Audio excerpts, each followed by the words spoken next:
região de Paris. O Roundup Ready foi especialmente formulado para trabalhos de grande porte. Essa é a nova versão do produto. Aqui diz que é biodegradável. É a versão anterior. Aqui não diz mais biodegradável, portanto não deve ser. É o mesmo produto. Acho que não podem mais usar esse termo. Não deve ser realmente biodegradável. Cuidado para não espirrar no meu rosto. Fique tranquilo, não sou assassino. Iowa, Estados Unidos. Tenho certeza que esta soja Roundup Ready já está pronta para ser colhida. Os grãos estão com cerca de 11,5% de umidade, portanto estão perfeitos para a colheita. A primeira vez que ouvi falar sobre a soja Roundup Ready foi em uma revista de agricultura há uns 8 anos, e parecia uma inovação. A soja tem uma proteína inserida geneticamente na planta para ser resistente ao herbicida Roundup. O Roundup é pulverizado nas plantas e há muitas vantagens. Se olhar para o meu campo, não verá ervas daninhas. Seguindo criteriosamente as instruções da embalagem, o Roundup não é prejudicial para os seres humanos, animais e nem para o meio ambiente. A marca registrada Monsanto é produzida na Bélgica.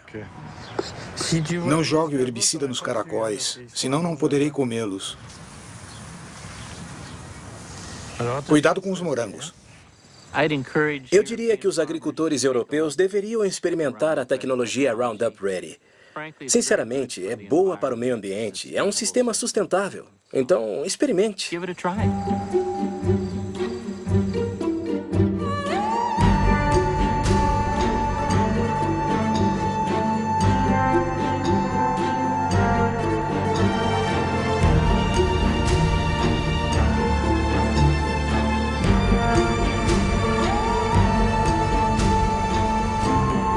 O mundo segundo a Monsanto.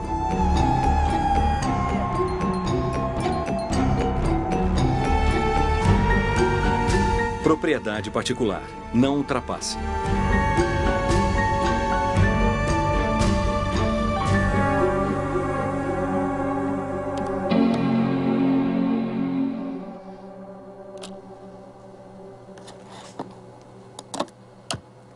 Monsanto. Durante mais de 20 anos, andei pelo mundo e em toda parte ouvia falar dessa multinacional americana. Mas o que ouvi nem sempre foi positivo. Para saber mais, naveguei pela internet durante meses e comecei a juntar as peças do quebra-cabeça. No website, a Monsanto se posiciona como uma empresa de agricultura cujo objetivo é ajudar agricultores a produzir alimentos mais saudáveis e reduzir o impacto da agricultura sobre nosso meio ambiente. Seu carro-chefe é o Roundup, o herbicida mais vendido no mundo nos últimos 30 anos.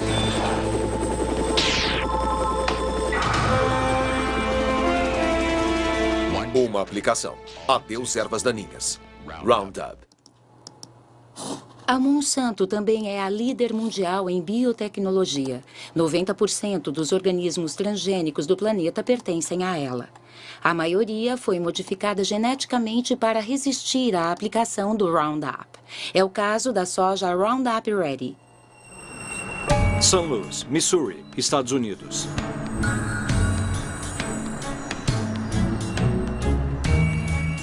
Os alimentos transgênicos da Monsanto invadiram o planeta. Mas nunca um produto despertou tanta polêmica e protestos ardorosos. Por quê? Afinal, o que está em jogo com os transgênicos? O passado da empresa poderia esclarecer quem ela é ou diz ser atualmente? Fundada em 1901 em St. Louis, Missouri, nem sempre atuou no setor de agricultura e era uma das maiores indústrias químicas do século XX. A química trabalha para você. E certamente a Monsanto está trabalhando para você. Monsanto, onde a química criativa faz maravilhas por você.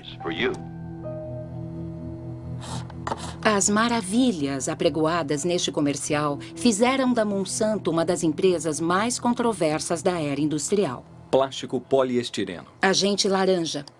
Aspartame. Hormônio de crescimento bovino. PCBs ou bifenilas policloradas. Esses óleos criados quimicamente e usados no mundo todo para refrigeração e lubrificação de equipamentos elétricos foram as joias da coroa da Monsanto por mais de 50 anos. Nos Estados Unidos eram conhecidos como Aroclor, na França como Piralene e Clofen na Alemanha, até serem banidos no início da década de 80. Monsanto PCB.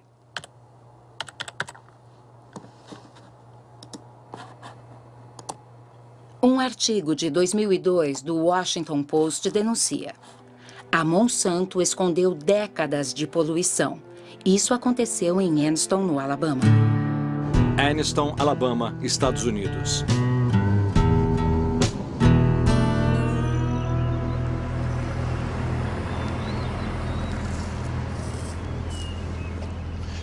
Terry era meu irmão caçula.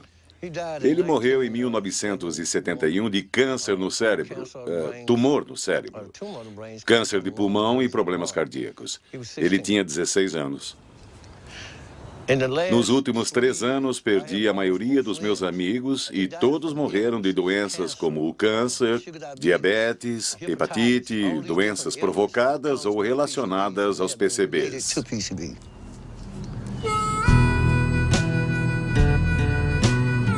Esta é a rodovia Monsanto.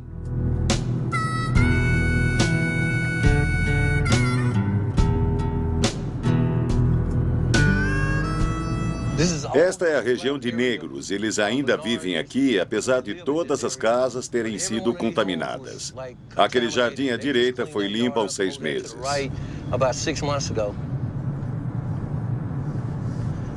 Tudo isso eram lares. As pessoas viviam aqui, mas tiveram que se mudar. Digo, as casas foram demolidas.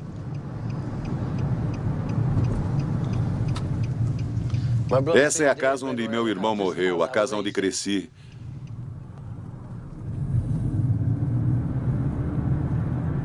Está vendo ali? Eles enterraram PCBs por lá. A Monsanto tinha autorização para enterrar PCBs em Anniston. Esse é o córrego Snow Creek, aqui onde cimentaram. Os PCBs que a fábrica despeja vêm até aqui. É lixo tóxico e nunca disseram a ninguém, mas disseram ao Estado. O Estado não nos avisou.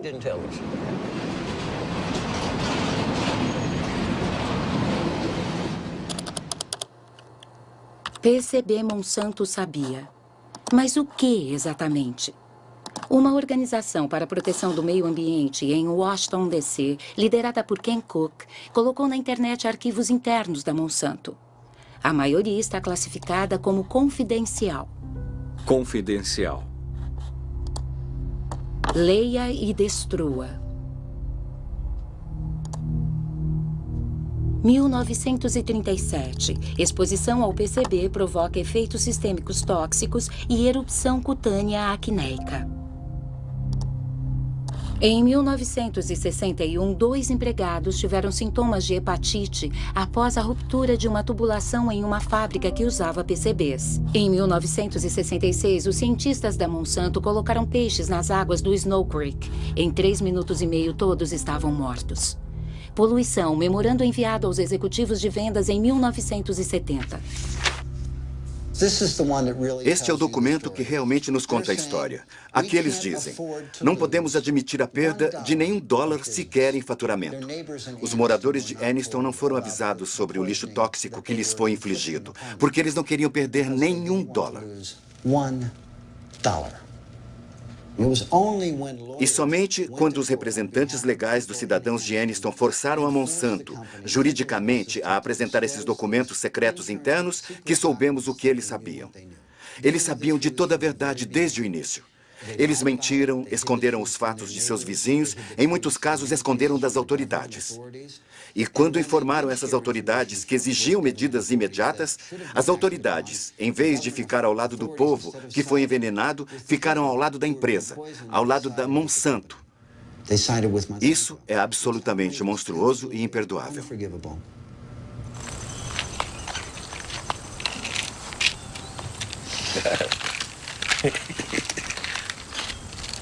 Estes são os remédios? São, e tem mais aqui. Qual o seu nível de PCB? 63,8 no sangue. No sangue. Se fizesse uma biópsia dele agora, provavelmente estaria acima do limite em 3 ou 4 mil partes por bilhão, ou mais. Qual o nível aceitável?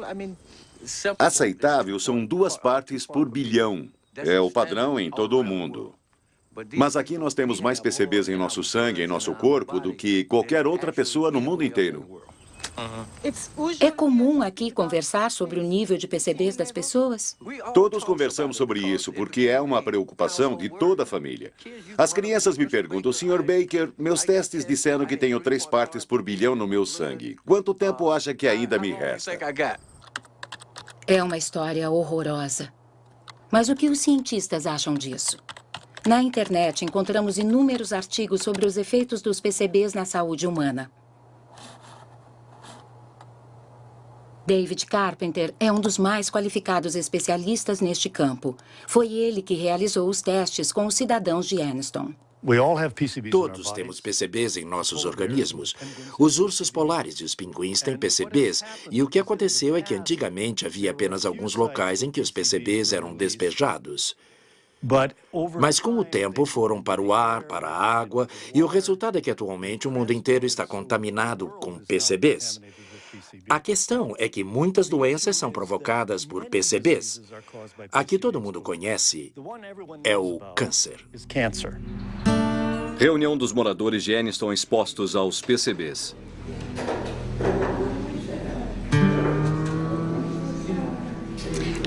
Os resultados dos meus testes foram 202 partes por bilhão no meu organismo. Mulheres com PCBs em seus corpos dão à luz a crianças com grave retardamento mental. 29,6. Provocam redução das funções tireoidianas. Mais de 1.800. Provocam alterações nos hormônios sexuais. Só peço que me deixem morrer em paz. Morrer em paz. E eles irão pagar pelo que fizeram conosco.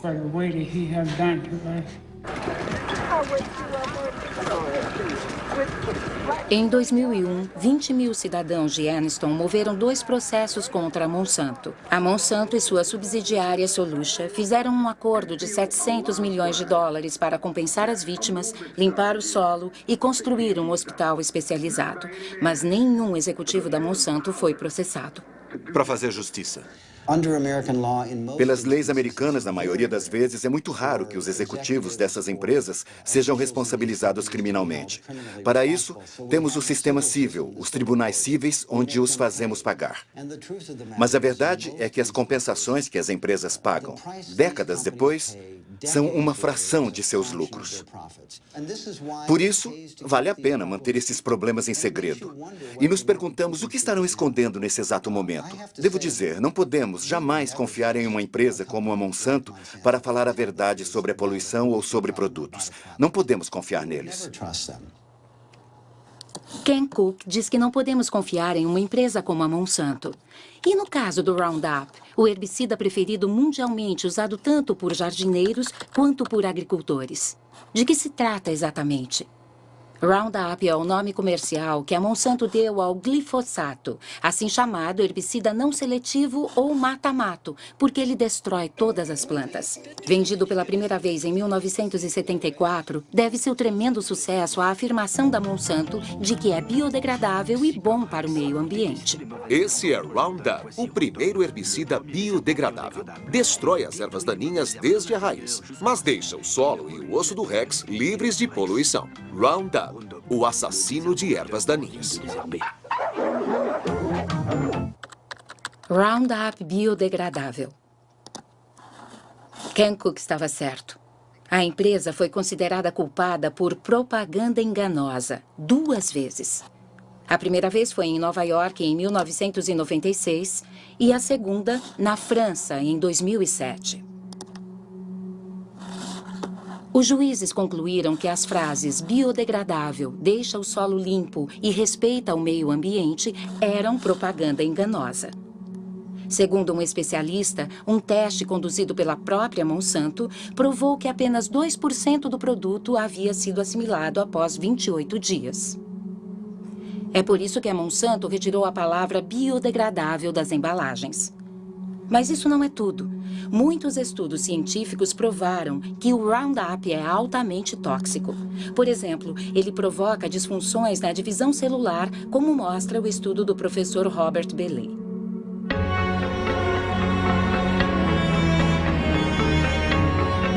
Observatório Oceanológico Roscoff, França. O professor Bellet trabalha no Centro Nacional de Pesquisa Científica e no Instituto Pierre e Marie Curie, na França. Ele estuda os efeitos do Roundup em ovos fertilizados de ouriços do mar. A grande surpresa é que o Roundup afeta a divisão celular. Vimos que o Roundup afeta um processo essencial da divisão celular. Não a divisão celular propriamente dita, mas os mecanismos que comandam a divisão celular. É preciso entender como as células se tornam cancerígenas. No início, todas as células são benignas e então, em certo momento, começam a ocorrer modificações nas células que as tornam instáveis sob o ponto de vista genético. Essa foi a primeira disfunção que observamos no Roundup. É por isso que consideramos que o Roundup provoca os primeiros estágios que levam ao câncer. Tivemos muito cuidado em não dizer que ele não provoca o câncer, porque talvez esse câncer não se desenvolva durante 30, 40 anos. Instabilidade genética. E o câncer começou. Mas ficou clara imediatamente a importância dessas descobertas para os usuários do produto. Especialmente porque a dosagem que testamos foi muito inferior à que as pessoas usam normalmente. Sabíamos que precisávamos alertar a população imediatamente e pensei que o melhor caminho seria comunicar à administração. Então fiquei chocado, muito chocado, porque me mandaram ficar calado sobre o que está por trás dos alimentos transgênicos. Que testemunho inacreditável! A toxina do Roundup foi ocultada para não prejudicar o desenvolvimento dos transgênicos. Vamos voltar então para a criação dos transgênicos. Segundo o site da Monsanto, a soja Roundup Ready foi lançada no mercado em 1996, quando os primeiros cultivos foram aprovados nos Estados Unidos. Os agricultores que usaram essas sementes pertenciam à Associação Americana da Soja, cujo endereço está no site da Monsanto. John Hoffman é seu vice-presidente e defensor ardoroso da biotecnologia. Na primavera, eu pulverizo com uma aplicação de Roundup para matar as ervas daninhas que nascem no começo da estação. E após 6 a 7 semanas, faço uma segunda aplicação para ficar livre dessas pragas por 1 ano. Quando não havia a tecnologia Roundup e as plantações tinham ervas daninhas, precisávamos andar pelos campos e arrancá-las à mão. Era mão de obra intensiva. Agora, o sistema de soja Roundup Ready me economiza tempo e dinheiro. Sem dúvida, esta nova maravilha da Monsanto tem de tudo para seduzir os agricultores. Mas como ela funciona? Como pode uma planta de soja sobreviver às aplicações do Roundup? Essa é uma célula de soja. Em seu núcleo está o DNA que contém o código genético dos grãos. Para criar os seus transgênicos, a Monsanto rompe a barreira das espécies usando um gene resistente ao Roundup produzido a partir de uma bactéria. Esse gene é colocado em partículas microscópicas de ouro que são bombardeadas nas células de soja com uma arma.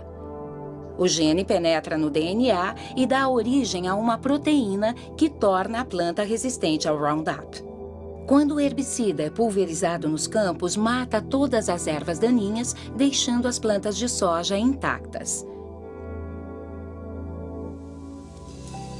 É, sem dúvida, uma incrível conquista tecnológica. Mas esses grãos de soja fabricados para resistir a um herbicida poderoso vão acabar em nossos pratos. Devem ter sido rigorosamente testados antes de seu lançamento no mercado. Quem era o ministro da Agricultura naquela época? Dan Glickman, ministro da Agricultura no governo de Bill Clinton, de 1995 a 2000. Washington, D.C., Estados Unidos. O que percebi nos primeiros anos em que estive envolvido com a regulamentação da biotecnologia é que havia um sentimento geral no agronegócio e internamente em nosso governo, nos Estados Unidos, de que se você não marchasse em fileira cerrada a favor de aprovações rápidas de produtos biotecnológicos de cultivos transgênicos, então você seria, de certa forma, anti-ciência e anti-progresso.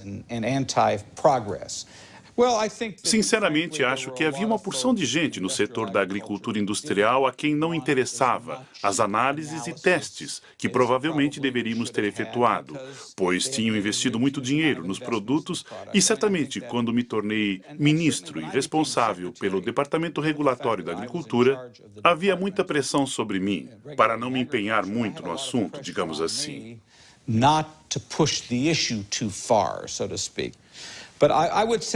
Quando abri minha boca na administração Clinton, fui criticado, não só pela indústria, mas também por algumas pessoas do governo. Na verdade, fiz uma vez um discurso no qual dizia que precisávamos pensar com cuidado sobre a regulamentação dos transgênicos. E algumas pessoas dentro da administração Clinton, principalmente da área do comércio, ficaram muito chateadas comigo. Como pode o ministro da Agricultura questionar nosso regime regulatório? Isso mostra que, nos Estados Unidos, o ministro da Agricultura não tem a menor chance contra as multinacionais. Mas como foi a regulamentação dos transgênicos nos Estados Unidos? A norma mais importante foi emitida pela FDA, a Administração de Alimentos e Medicamentos, que é responsável pela regulamentação da segurança de alimentos e medicamentos.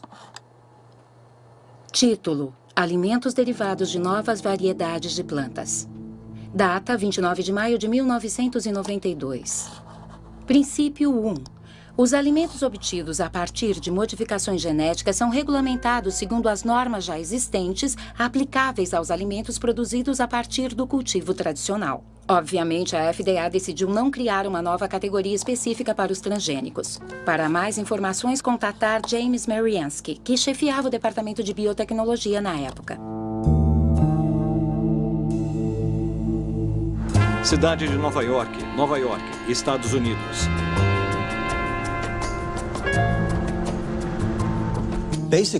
Basicamente, o governo decidiu não criar novas leis por considerar que as já existentes atendiam às necessidades das agências responsáveis pela regulamentação das novas tecnologias. Isso quer dizer que a Casa Branca pediu à FDA para criar uma política onde os transgênicos não seriam submetidos a normas regulatórias específicas? E que essa decisão foi política e não baseada em dados científicos? Sim, foi uma decisão política e uma decisão mais ampla que não se aplicava apenas a alimentos, mas a todos os produtos de biotecnologia. Inacreditável. James Mariansky admite que a regulamentação dos transgênicos foi uma decisão política e não científica. Mas como exatamente justificaram essa decisão? Princípio 2. Os componentes dos alimentos obtidos a partir de modificações genéticas são os mesmos ou substancialmente similares aos elementos encontrados nos alimentos tradicionais. Em outras palavras, a FDA considera que uma planta geneticamente modificada é equivalente a uma convencional. O princípio, que denominaram equivalência substancial, foi adotado em todo o mundo e é hoje o cerne do debate entre os defensores da biotecnologia e os adversários dos transgênicos. Como pôde a FDA decidir que uma planta transgênica é idêntica a uma planta convencional? O que sabemos é que os genes introduzidos nos grãos hoje, usando biotecnologia, produz proteínas muito similares às que consumimos há séculos.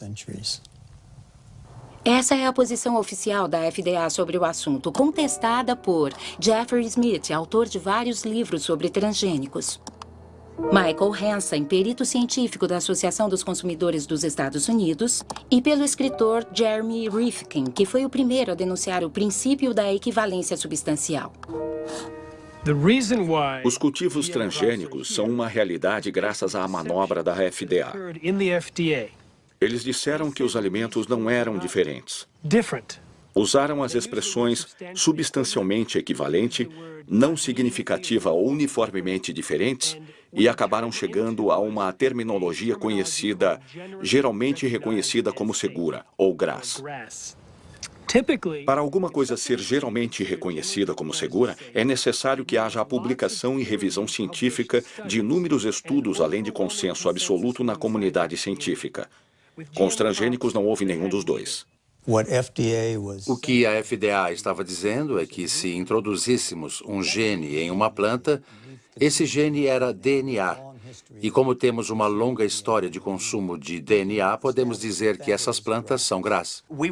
Tentamos dizer que essas coisas deviam ser consideradas como aditivos alimentares. Quando você quer introduzir um novo corante em um alimento em proporções mínimas, ou um conservante, ou qualquer outra substância química, isso é considerado um aditivo alimentar. E você precisa submeter o seu produto a uma infinidade de procedimentos para provar que ele atende às normas de segurança. Mas quando você usa engenharia genética que pode provocar diferenças inimagináveis naquela planta, eles não exigem nada. Aqui em Washington, se você fosse tomar um drink em um daqueles bares frequentados por lobistas, todos ririam da sua cara. Saberiam que é uma piada se falar da equivalência substancial. Isso foi simplesmente uma manobra para atender às necessidades daquelas empresas, principalmente a Monsanto, que precisavam aprovar e lançar rapidamente seus produtos com o mínimo de interferência por parte do governo. E devo dizer que eles foram muito eficientes em expressar seus interesses. Eu me recordo de reuniões onde os cientistas da Monsanto se encontraram com os cientistas da FDA, nas quais foram apresentadas todas as modificações que estavam sendo feitas e de que forma, e basicamente o que os cientistas da Monsanto diziam é que esses produtos deviam ser regulamentados. Nunca vi uma situação como esta, em que uma empresa tenha uma influência tão poderosa sobre os níveis mais altos de poder de decisão de regulamentação, como no caso da Monsanto com seus transgênicos no governo. Nesta cobertura jornalística, vemos a visita de George Bush Sr. a uma fábrica da Monsanto 9 anos antes do lançamento da soja Roundup Ready. Eu vou mostrar alguns procedimentos que realizamos quando transferimos genes de um organismo para outro. E o senhor vai efetuar na prática as manipulações que fazemos no laboratório, onde retiramos o DNA, selecionamos e combinamos diferentes partes. E depois... Depois juntam. Isso, depois juntamos. Este tubo de ensaio contém DNA proveniente de uma bactéria. O DNA tem a mesma aparência, seja ele de uma planta ou de um animal. Entendo. E com isso, o que você vai obter? Uma planta mais forte ou uma planta que resiste... Neste caso, uma planta que resiste ao herbicida. Entendi. Temos um herbicida fabuloso. Essa é a química. Quando George Bush Sr. fez seu tour pela fábrica, era o vice-presidente de Ronald Reagan. Para esse governo, a palavra de ordem era desregulamentação. A intenção era expandir a indústria, eliminando o que a Casa Branca chamava de obstáculos burocráticos, como testes de segurança ambiental e de saúde pública, que eram exatamente os problemas da Monsanto. No momento, estamos com uma solicitação no Ministério da Agricultura para testar o produto pela primeira vez em uma fazenda em Illinois este ano. E estamos ficando doidos com isso. Os gastos aumentam e nada acontece. Devo dizer que não podemos nos queixar da forma que o Ministério lida com isso. Estão procedendo corretamente porque é tudo muito novo e querem ter certeza do que estão fazendo. Mas se até setembro não tivermos autorização, poderemos dizer algo diferente. Podem falar comigo. Estamos no ramo de desburocratização. Talvez possamos ajudar. Em 1988, quando George Bush Sr. foi eleito presidente dos Estados Unidos, Dan Quayle foi o novo vice-presidente. 4 anos depois, anunciou a política americana em relação aos transgênicos, que foi redigida exatamente como a Monsanto havia idealizado. O passo que estamos dando faz parte do programa deste governo para a liberação de regulamentações que se encontra agora em sua segunda fase. Os Estados Unidos são hoje o líder mundial em biotecnologia e pretendemos continuar a sê-lo. Somente em 1991, esta indústria respondeu por um faturamento de 4 bilhões e até o ano 2000 prevê-se que atinja o patamar dos 50 bilhões. Isto é, se conseguirmos conter o excesso de regulamentações desnecessárias. Você acha que foi uma conspiração? Conspiração é uma palavra muito forte. Sob o ponto de vista corporativo, foi um golpe brilhantemente executado. Um senhor chamado Michael Taylor foi nomeado administrador adjunto da FDA exatamente na época que a política estava para ser definida. Quem é Michael Taylor? Na internet, temos apenas uma imagem deste homem que exerceu seu poder de uma forma muito discreta. Atualmente, ele lidera a Fundação Recursos para o Futuro.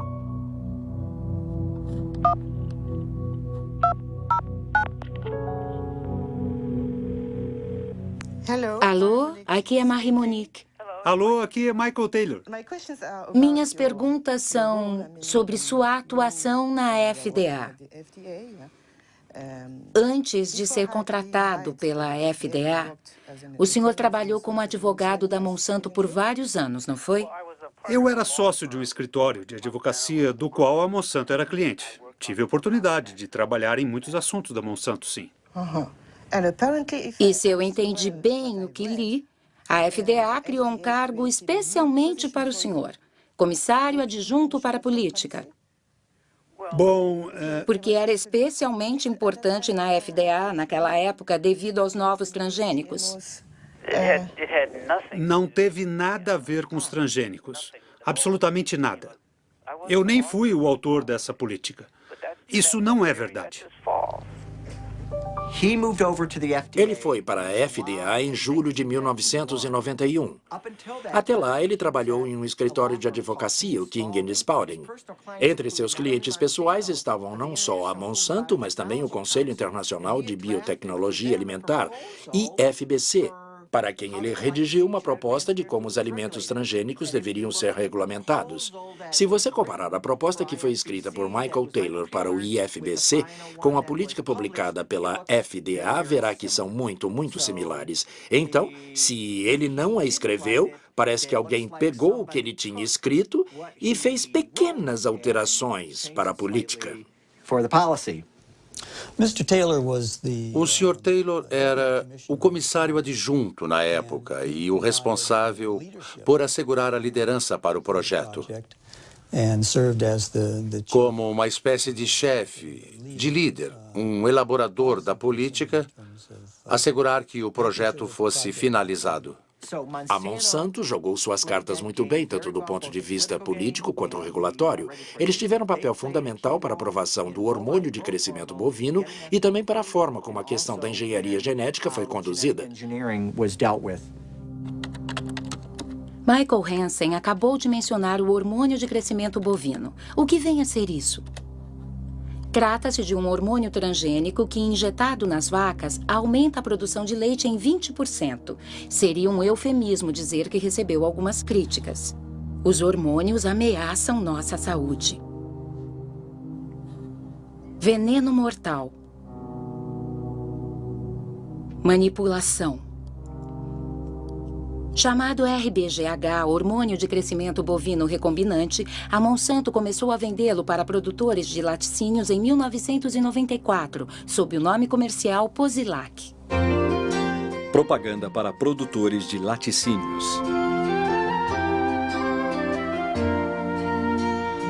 Posilac é o novo produto mais testado da história.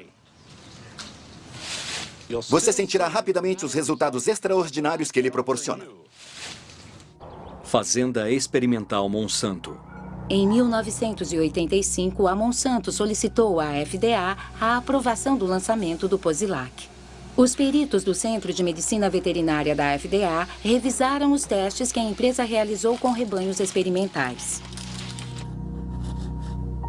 O veterinário responsável pela revisão desses testes era Richard Burroughs, que afirmou que funcionários da agência regulatória omitiram e suprimiram dados. Estado de Nova York, Estados Unidos.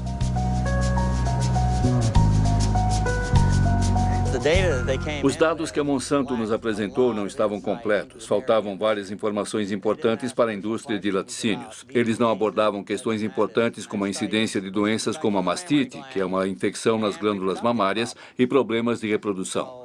Quando os primeiros dados chegaram e viu que estava faltando, disse: ok, pessoal, vocês precisam voltar e coletar mais informações. Isso deve ter atrasado o projeto em uns 2 ou 3 anos. O senhor informou a FDA sobre suas preocupações? Eles simplesmente me deixaram de lado. Meu chefe entrou para o projeto, outros mais ligados a ele entraram no projeto e eu simplesmente deixei de ter acesso às informações. Mesmo coisas que eu havia pedido, como a avaliação da incidência da mastite, eu nunca cheguei a ver.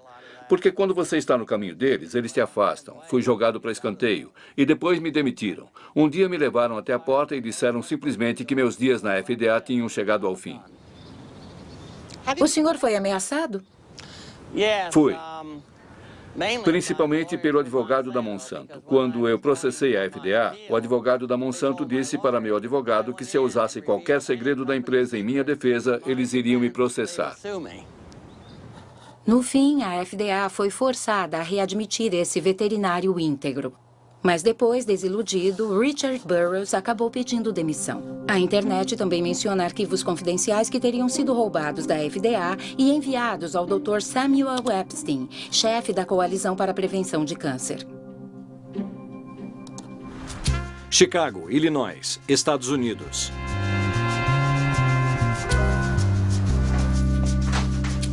Em 1990, Samuel Epstein publicou um artigo no The Milkweed, o jornal mais importante da indústria de laticínios, editado por Pete Harding. O artigo era baseado nos documentos confidenciais que os dois haviam analisado. Um dia, acho que foi em outubro, cheguei ao meu escritório e vi uma caixa enorme, cheia de documentos. Vinha de Washington, mas não havia remetente.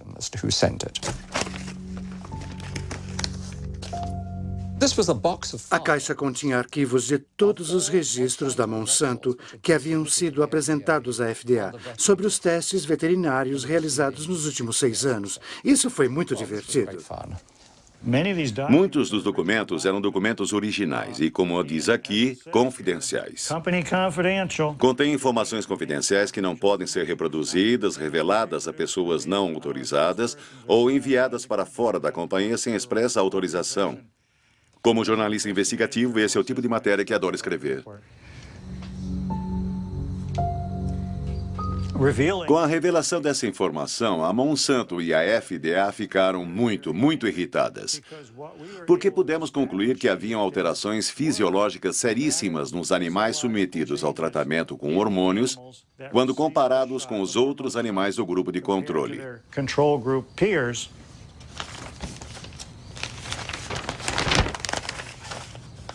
Por exemplo, o tamanho dos ovários das vacas que receberam os hormônios sintéticos de diferentes grupos de tratamento aumentou em 34%, 42% e 44%. Os arquivos roubados também demonstram a ocorrência de graves problemas de reprodução. O que dizem os funcionários da Monsanto? Os dados são conclusivos. Nós fornecemos os dados brutos e o sumário analítico, que não foi feito por nós, para embasar a autorização. Todas as autoridades de saúde que analisaram o hormônio o consideraram absolutamente seguro para os consumidores. Para a Monsanto, o hormônio não é apenas seguro, mas também é benéfico para os consumidores. Como a composição química do leite não se altera com o Posilac, as propriedades de produção e gosto do produto permanecem as mesmas. É inverídico, é uma tremenda mentira. Use o adjetivo que quiser. É um produto muito diferente de diversas formas. Primeiro, há uma elevada incidência de mastite nas vacas. E há pus no leite. Depois há os antibióticos, dados às vacas para tratar a mastite. Então pode haver a presença de uma ampla gama de antibióticos no leite. Além disso, mas muito importante, há uma elevação considerável nos níveis de IGF-1, fator de crescimento de insulina símile 1. Nos últimos anos, foram realizados cerca de 60 estudos demonstrando a correlação entre índices elevados de IGF-1 e os cânceres de mama, de cólon e de próstata. Absolutamente inacreditável. Será que outros países aprovaram o RBGH? Parece que o hormônio foi banido na Europa e no Canadá. Canadá? Estranho, porque as autoridades canadenses costumam adotar como modelo as decisões da FDA. RBGH. Escândalo no Ministério da Saúde do Canadá. Monsanto acusada de tentar subornar o Ministério da Saúde canadense para a aprovação do RBGH. Eu, Margaret Haydon, prometo dizer a verdade. Em outubro de 1998, 3 cientistas do Ministério da Saúde do Canadá testemunharam em uma comissão do Senado para impedir a aprovação do hormônio transgênico. O escândalo tornou-se público graças ao Dr. Shiv Chopra, que o denunciou. Toda a verdade, nada mais que a verdade. Que Deus me ajude. A pergunta que eu me fazia era qual a verdade que eu deveria contar. A que eu conheço ou a que o ministro está me mandando contar? Este era o meu conflito. O que quero saber é, a Monsanto fez lobby com algum de vocês? Qualquer um? Doutora Haydon? Eu participei de uma reunião, acho que foi em 1989 ou 90, com representantes da Monsanto, meu supervisor, Dr. Grenon, e meu diretor, o Dr. Messier. Nessa reunião, esta empresa fez uma oferta de 1 a 2 milhões de dólares. Não sei o que aconteceu depois, mas no final dessa reunião, meu diretor disse que informaria os seus superiores sobre o ocorrido.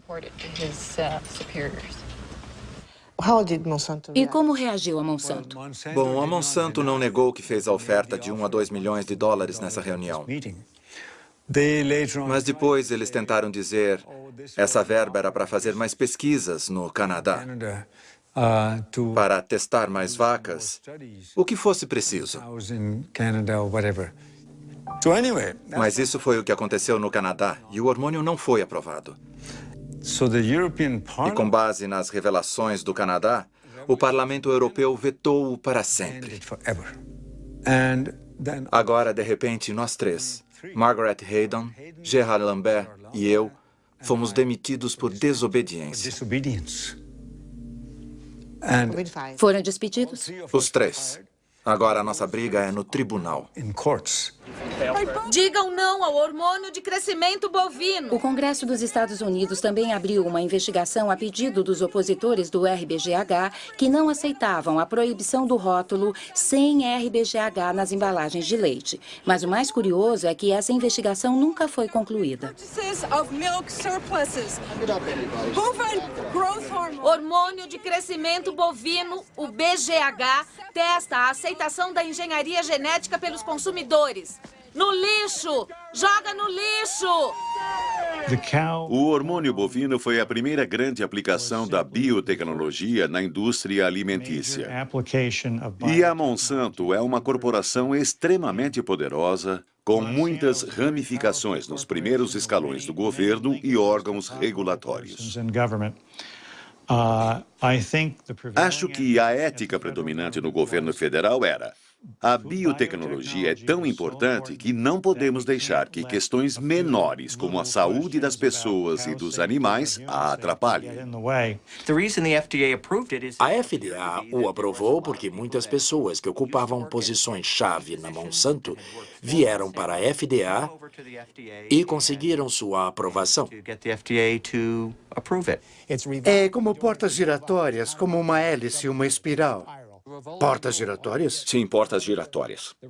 As portas giratórias não ocorrem apenas na agricultura, mas em muitas áreas. Donald Rumsfeld era o presidente da Cereal, que era uma subsidiária da Monsanto. Por favor, use as portas giratórias. O ex-embaixador do comércio, Mickey Cantor, foi para o Conselho de Administração da Monsanto. Por favor, use as portas giratórias. O juiz Clarence Thomas, da Suprema Corte, também trabalhou para a Monsanto. Portas giratórias da Monsanto. Vejamos o que estava acontecendo em 1999. Linda Fisher saiu da Agência de Proteção Ambiental e foi para Monsanto. Michael Friedman foi da FDA para Monsanto. Marsha Hale e Josh King, da Casa Branca, para Monsanto. Margaret Miller, da Monsanto, para a FDA. William Ruckelshaus, da EPA, para Monsanto, sem esquecer Michael Taylor, que foi e voltou várias vezes. Quando sua missão na FDA foi cumprida, o senhor voltou para Monsanto e se tornou vice-presidente de relações com a comunidade. Certo. Então não há conflito de interesses para o senhor? Não. E, de novo, regras são regras. E eu sempre atuei dentro das regras. Acho que, em termos de aceitação pela população, a empresa cometeu um erro atrás do outro. Se você está criando uma estratégia para levar o público a entender e aceitar uma nova tecnologia, fazer a primeira aplicação dessa tecnologia em um produto como o leite, do qual temos muito mais do que precisamos, ajudou a criar, sabe, um clima de... Suspeita. Sim, suspeita. A ideia de que em nenhum alimento transgênico as empresas não precisam submetê-lo à aprovação da FDA como é exigido na Europa é insuficiente. Não basta para obter a confiança e a aceitação pública. Eu, pessoalmente, disse que o Congresso deveria mudar a lei. Deveria ser criado um sistema de notificação obrigatória, assegurando que cada produto seja avaliado pela FDA e que esta emita um parecer sobre sua segurança. Eis um testemunho interessante. Parece que Michael Taylor tem algumas reservas sobre a política que ele próprio assinou em 1992. E quanto aos cientistas da FDA? Houve consenso sobre a regulamentação dos transgênicos? Documentos da FDA mostram que a entidade ignorou as advertências de seus próprios cientistas. Escrito por Steven Drucker. Iowa, Estados Unidos. O advogado Steven Drucker representa a coalizão das associações sem fins lucrativos, ONGs. Ele processou a FDA e a forçou a quebrar o sigilo de seus arquivos internos sobre os transgênicos. Recebemos mais de 44 mil páginas dos documentos da FDA que revelaram que a FDA vinha mentindo para o mundo, pelo menos desde 1992, se não antes. Mas eles continuaram a mentir e ainda mentem. Eles afirmam que houve um consenso absoluto na comunidade científica sobre os alimentos transgênicos serem tão seguros quanto seus equivalentes convencionais e que houve comprovação científica suficiente para corroborar esse consenso. Ambas as afirmações são grandes mentiras. Por exemplo, o Dr. Louis Preble, do grupo de microbiologia da FDA, escreveu: há uma grande diferença entre os tipos de efeitos inesperados que ocorrem no cultivo tradicional e aqueles encontrados na engenharia genética. O Dr. Preble também salientou em seu memorando que alguns aspectos da engenharia genética podem ser ainda mais perigosos. A preocupação que diversos cientistas da FDA expressaram era tão clara e inequívoca que a executiva da FDA responsável por reunir e avaliar as informações dos cientistas, doutora Linda Kahl, escreveu um memorando para o coordenador de biotecnologia da FDA, Dr. James Mariansky. Segundo arquivos da FDA, cujo sigilo foi rompido recentemente, houve muitas críticas dos próprios cientistas da casa, digo dos cientistas da FDA, à política de regulamentação dos transgênicos. Houve, por exemplo, um memorando enviado para o senhor por Linda Kahl. Certo. Ela afirmou: os processos de engenharia genética e cultivo tradicional são diferentes. E cultivo tradicional são diferentes. E segundo os peritos da agência, levam a riscos diferentes. A riscos diferentes. Acontece que nós tínhamos muitas pessoas com diferentes pontos de vista. A Linda Kahl efetivamente escreveu isso em seu memorando, mas, na verdade, quando terminamos a política de regulamentação, todos os cientistas concordaram com ela. Agora, claro que a FDA avaliou a engenharia genética, mas não tinha informação sobre o fato de que o simples uso das técnicas poderia resultar em produtos com qualidade ou níveis de segurança diferentes. Mesmo antes das advertências de seus próprios cientistas, a FDA teve um aviso muito claro, porque o primeiro suplemento alimentar transgênico lançado nos Estados Unidos provocou uma enorme epidemia. O senhor se lembra do que aconteceu em 1989 com o triptofane? O senhor se lembra? Lembro. Era um produto de engenharia genética. Sabemos que é um aminoácido e... Certo. Que matou dezenas de pessoas e deixou centenas doentes. Causou uma epidemia de uma doença rara chamada EMS, esclerose múltipla. Isso. E muitas pessoas morreram. Sim, mas também temos... 37? E mais de 1.000 incapacitadas? O senhor se lembra? Claro que lembro. E o senhor disse que, para a FDA, a causa do EMS ainda era desconhecida, mas que não se podia eliminar a transgenia. O senhor disse o que eu acabei de ler? Disse. Surpreendente. James Mariansky não pode descartar a possibilidade de que seja a própria manipulação genética a responsável por efeitos colaterais inesperados. Mas ele não fez nada. Será que cientistas independentes avaliaram esta questão que é crucial para os consumidores?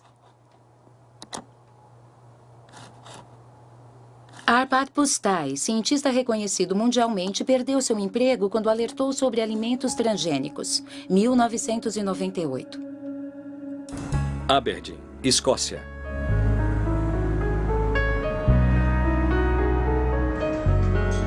Arpad Pusztai trabalhava para o Instituto de Pesquisa Rowett, na Escócia. A pedido do ministro da Agricultura, dirigiu um estudo sobre batatas transgênicas, contando com uma verba de mais de 2 milhões de euros e uma equipe de 30 pesquisadores, com o objetivo de preparar a chegada dos alimentos transgênicos na Grã-Bretanha. Estávamos todos muito entusiasmados. Eu estava entusiasmado. O ministro da Agricultura pensava que se fizéssemos um estudo que contemplasse todos os aspectos, então isso seria um aval para quando os transgênicos chegassem ao nosso mercado. Poderíamos dizer que uma das instituições de pesquisa mais conceituadas e isentas da Europa os tinha avaliado e considerado seguros. Arpad Pusztai é especialista em lectinas. Essas proteínas atuam como inseticidas protegendo plantas contra pulgões. Os cientistas do Rowett criaram batatas que eram resistentes a pulgões, introduzindo em cada uma o gene responsável pela produção de lectina. Mas antes haviam se certificado de que, em seu estado natural, as lectinas propriamente ditas não apresentavam riscos para a saúde. Em seguida, as batatas transgênicas foram testadas em ratos. Tivemos dois resultados. Primeiro, houve um aumento de uma resposta proliferativa nas células das vísceras. Isso é indesejável, porque é possivelmente... Eu não estou dizendo que é cancerígeno, mas pode ter um efeito coadjuvante em um tumor induzido quimicamente. Outro efeito é que o sistema imunológico disparou. E isso nós não sabíamos se era bom ou ruim. Mas, com certeza, as batatas transgênicas foram reconhecidas como um corpo estranho. E estávamos convencidos que a inserção causava o problema, e não o transgene em si. Porque o transgene, mesmo em concentrações 800 vezes superiores, isoladamente não provocava nenhum problema. E esse era um ponto extremamente importante, porque naquele exato momento a FDA estava falando sobre uma tecnologia neutra. E o que dissemos, o que publicamos, e foi efetivamente confirmado, é que o problema não era o transgene, mas a tecnologia era o problema. Bem, os primeiros carregamentos de soja transgênica estavam chegando à Grã-Bretanha. Os superiores de Arpad Pusztai autorizaram-no a conceder uma entrevista à BBC. Como cientista, trabalhando ativamente no campo da pesquisa, eu posso dizer que considero extremamente injusto que os cidadãos britânicos sejam usados como cobaias. Eles jamais me perdoarão por isso. A Monsanto entendeu logo a importância de nossas conclusões, não tenha dúvida disso. Eles já sabiam dessas conclusões mesmo antes da entrevista ir ao ar, porque a Secretaria da Agricultura da Escócia recebia muito dinheiro da Monsanto. E eles não demoraram para entender as implicações de nossos resultados. Um dia após a transmissão da entrevista, o Dr. Arpad Pusztai foi demitido e a equipe de pesquisa desfeita. O Dr. Stanley Ewing era o responsável pela avaliação dos efeitos das batatas transgênicas nos órgãos internos dos ratos. Ele não tem mais nenhuma ilusão sobre a independência da pesquisa científica. Eu estava muito zangado e muito preocupado. Era como se o mundo todo estivesse sumindo sob os meus pés. O que estava acontecendo, afinal? Começaram a atingir a reputação de Stanley, a desacreditá-lo. Ele foi forçado a se aposentar. Foi desacreditado na universidade. O senhor também? Sim. Foi um período muito difícil. Pois é, e um dia meu trabalho era maravilhoso, no dia seguinte era uma porcaria. Eu tinha uma ou duas ideias sobre o que estava acontecendo, mas nada de concreto. E continuei sem saber exatamente o que havia acontecido até 8 anos atrás, quando encontrei uma pessoa do Rowett, o Dr. Roy, em um jantar dançante a que compareci. O Dr. Roy estava na mesa ao lado da minha e acabei comentando com ele. Não é uma coisa horrível o que aconteceu com o Arpad? E ele respondeu, pois é, e você sabe que houve não um, mas 2 telefonemas do gabinete do primeiro-ministro para o diretor? E aí, é claro, entendi claramente o que havia acontecido. Era uma coisa supranacional, por assim dizer, uma pressão sobre o governo de Tony Blair para acabar com este trabalho que, para os americanos, ameaçava sua base industrial. A indústria de biotecnologia, para ser mais exato. O escândalo de Arpad Pusztai deflagrou uma rejeição em massa dos transgênicos na Grã-Bretanha, sob a liderança do Greenpeace. Um ano mais tarde, Robert Shapiro, presidente da Monsanto naquela época, concordou em participar de uma teleconferência organizada pelo Greenpeace. Estas são as únicas imagens disponíveis do ex-presidente, que levou a empresa para a era da biotecnologia com o slogan Alimentação, Saúde e Esperança. A Monsanto fez investimentos vultuosos e não mediu esforços para colocar os seus produtos em todos os cantos do globo com o apoio irrestrito de multinacionais de produtos alimentícios, distribuidores, empresas de comunicação, organismos regulatórios e até de governos. Para nós, vocês não agem como uma empresa de vida e esperança, mas sim como intimidadores e agressores tentando nos impor seus produtos à força. Só tenho a dizer que se sou intimidador e agressor, não tenho tido muito sucesso. Mas preciso enfatizar que a biotecnologia é uma ferramenta. Por si só, a biotecnologia não é boa nem má. Ela pode ser usada bem ou mal. Os produtos hoje disponíveis no mercado foram avaliados mediante os processos de regulamentação que a sociedade estabeleceu para determinar não apenas sua segurança, mas também a proteção do meio ambiente pelos produtos em si.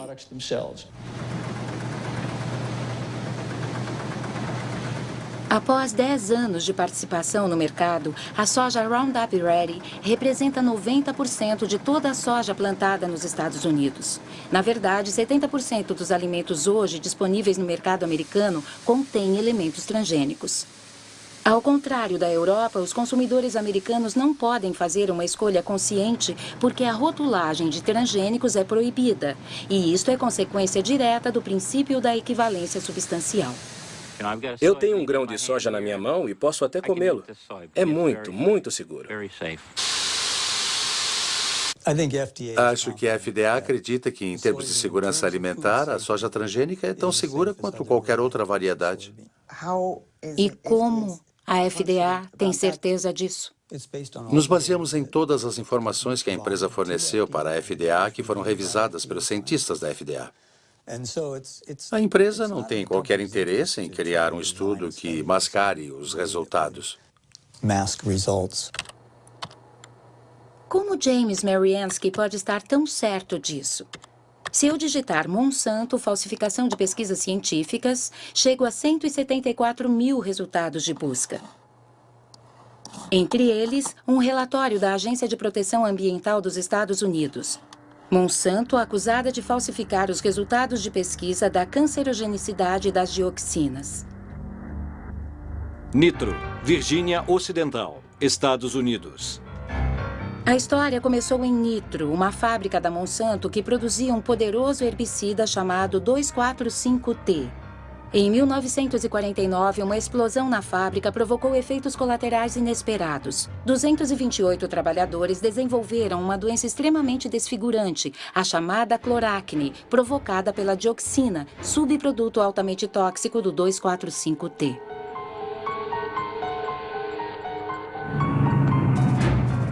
O 2,4,5-T também era o principal elemento do agente laranja, usado pelo exército dos Estados Unidos durante a Guerra do Vietnã.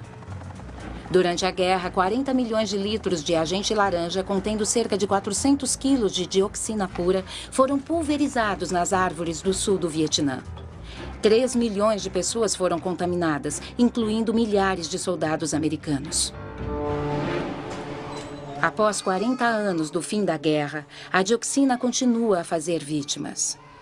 Hoje sabemos que este veneno provoca câncer e sérias malformações genéticas. Hospital Tudu, cidade de Ho Chi Minh, Vietnã.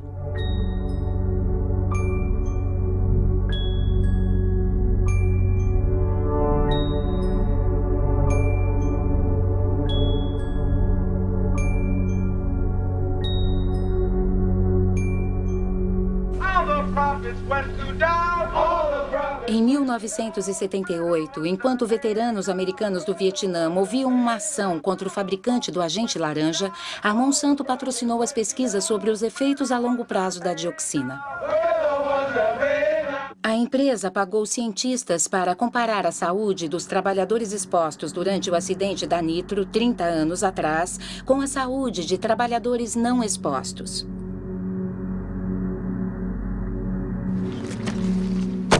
Existem 2 peritos neste assunto. William Sanger, que dirigiu a divisão de lixo tóxico da EPA, Agência de Proteção Ambiental, e Gerson Smoger, um advogado que representa os veteranos do Vietnã. Em 1990, a doutora Kate Jenkins, minha colega na agência de proteção, escreveu um memorando dizendo que alegações foram feitas, que algumas das pesquisas realizadas pela Monsanto continham erros graves e que, se tivessem sido conduzidas corretamente, teriam apontado resultados opostos aos apresentados. A Monsanto mostrava que a dioxina não era um agente cancerígeno humano.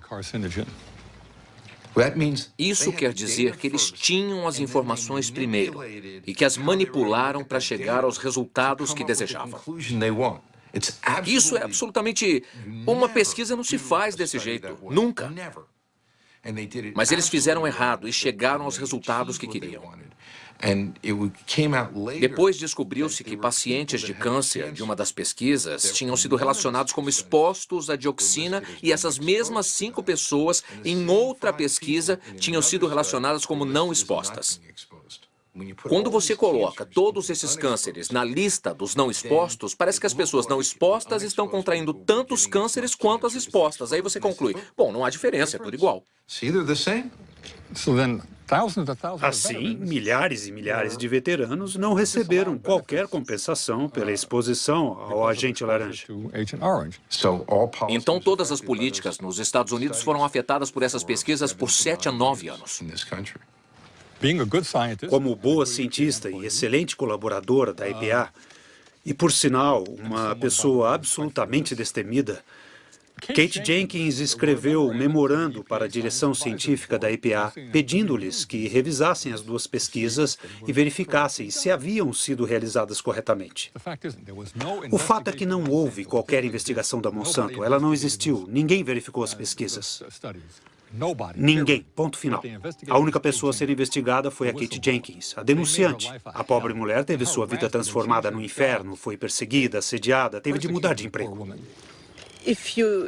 Pensando na Monsanto hoje, quando eles dizem que os alimentos transgênicos são absolutamente seguros, o senhor confia? Não acredito em nada do que a empresa diz, nada.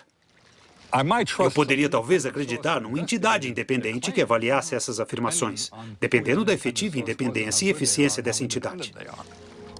Exatamente. Para provar a segurança da soja Roundup Ready, a Monsanto realizou uma pesquisa que foi apresentada em 1996 por uma publicação científica respeitada. O estudo propunha-se a avaliar os efeitos da soja transgênica na saúde animal, especificamente em ratos, e foi cuidadosamente revisto por um cientista dinamarquês já falecido e por um especialista norueguês, Ian Prime.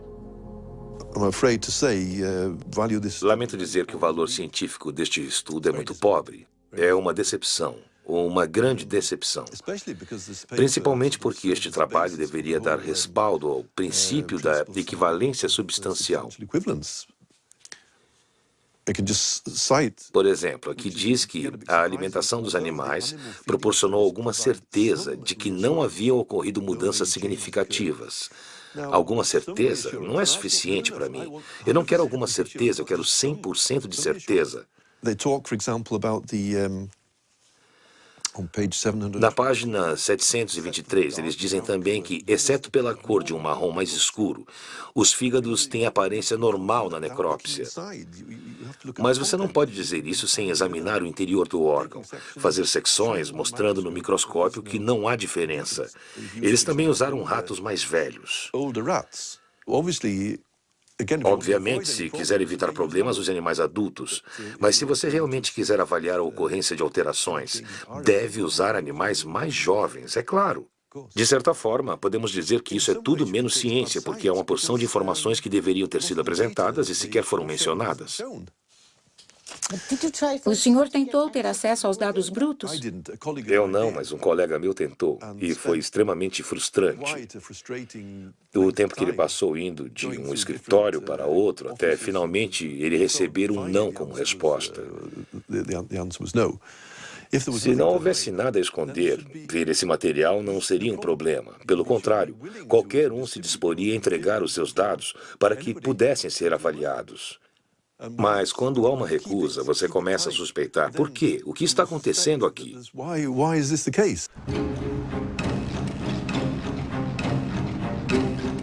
Uma coisa é certa. Graças a esta pesquisa tão limitada, os transgênicos da Monsanto invadiram o mundo. Principalmente na América do Norte e do Sul, Ásia e Austrália.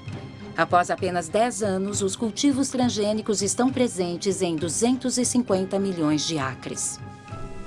70% são resistentes ao Roundup e 30% foram geneticamente modificados para produzir um inseticida chamado BT.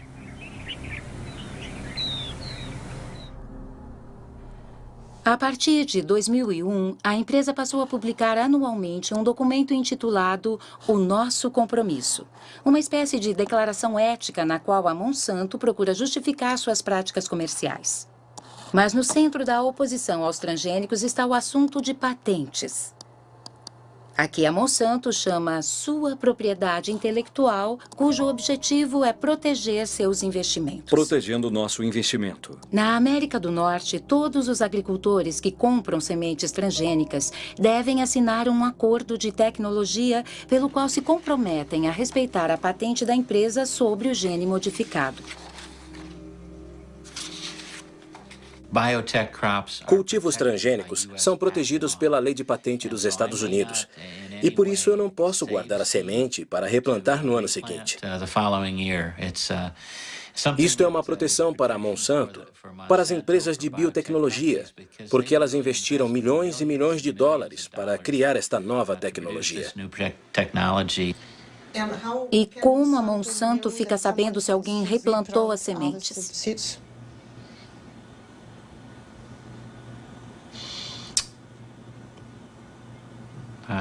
Não sei como responder a isso. Não sei como eles iriam saber se alguém replantou as sementes. É uma boa pergunta para a Monsanto. A questão é tão delicada que a Monsanto prefere evitá-la, fazendo fantásticas promessas. Nos casos em que haja o aparecimento não intencional de nossas variedades de sementes nos campos do agricultor, trabalharemos com esse agricultor para que a questão seja resolvida atendendo aos interesses de ambos, agricultor e a empresa. Mas a realidade é bem menos idílica. O Centro para a Segurança Alimentar em Washington, D.C., publicou um estudo sobre agricultores processados pela Monsanto por não terem respeitado a patente das sementes. Descobriu pelo menos 100 processos e muitas falências. Entre as vítimas, Troy Roush, um fazendeiro de Indiana. Indiana, Estados Unidos.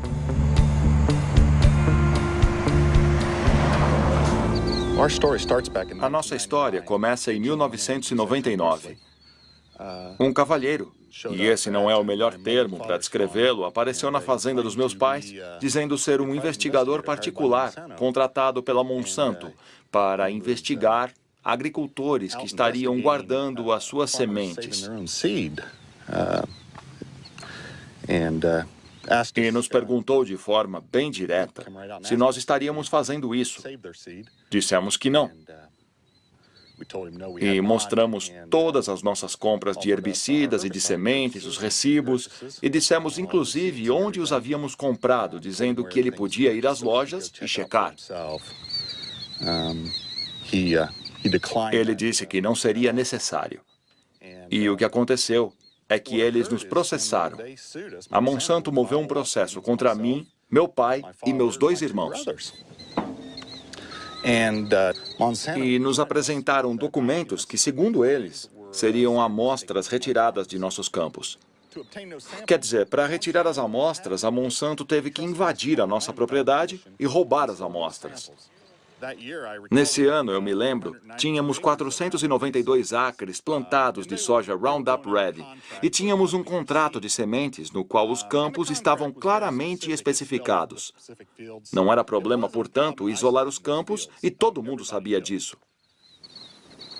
Por que então você fez um acordo com a Monsanto? Bom, depois de 2 anos e meio dessa situação, a família estava destruída. O estresse envolvido nisto, quer dizer, o que eles estavam ameaçando, na verdade, eram 5 gerações de trabalho. Se eles ganhassem o processo, tudo iria embora. Eles levariam tudo, tudo. Bom dia. Bom dia, senhor. Como está hoje? Bem, e você, David? Sobrevivendo? Tudo bem. Troy Roush e David Runyon cultivam soja convencional. Eles foram vítimas da chamada polícia genética. Criada pela Monsanto para fazer valer a sua lei nos campos, a polícia genética aterroriza a América rural, onde os agricultores denunciam os métodos totalitários usados no mundo dominado pelo cultivo transgênico. Eu trouxe algumas fotos para te mostrar, Troy. Certo. Isso foi o que eu fiz para impedi-los de entrar na minha fazenda de novo. Para impedir qualquer um de entrar. Foi em julho de 2003. Eles vieram até minha casa. Eram mais ou menos 7 horas da noite. Quem veio? Os empregados da Monsanto. Me deram seus cartões de visita e me fizeram uma porção de perguntas sobre o tipo de soja que eu cultivava, o tipo de milho que eu cultivava, onde eu vendia os meus produtos, e eu disse, podem parar, a nossa conversa acaba aqui. Pois é, eles mudaram tudo por aqui. Isso tem a ver com a relação de confiança que você desenvolve com os seus vizinhos, que não existe mais. Eu mesmo provavelmente só tenho 2 agricultores com quem converso que são mais próximos de mim. Vocês têm medo dos agricultores? Claro que sim. Não há defesa possível contra essa gente. Eles criaram uma industriazinha cujo único propósito é destruir a vida dos agricultores. Claro que temos medo. Então vocês têm medo de que um vizinho possa delatar vocês? Temos. Tem? Sim, tudo o que você tem que fazer é discar 1-800. Discar 1-800 Monsanto. Aliás, discar 1-800 Roundup. Eu me lembro deles incentivando os agricultores a usarem esse número gratuito para entregar os vizinhos. E por que a Monsanto faz isso? Para ter o controle. Sobre as sementes? Sim. Eles querem controlar as sementes, possuir a vida em si. O que quero dizer é que estamos falando da base da alimentação. Eles estão no processo de possuir os alimentos, todos os alimentos.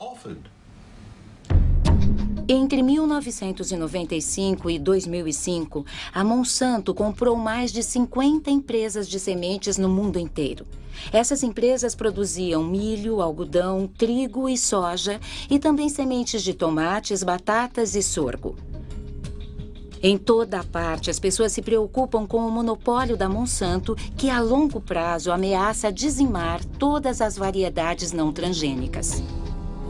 A Monsanto não concorda e fala apenas dos benefícios da biotecnologia, especialmente em países em desenvolvimento como a Índia. Os nossos produtos proporcionam benefícios econômicos significativos tanto para pequenos quanto para grandes agricultores. Em muitos casos, os agricultores obtêm cultivos com melhor qualidade e produtividade. Andhra Pradesh, Índia.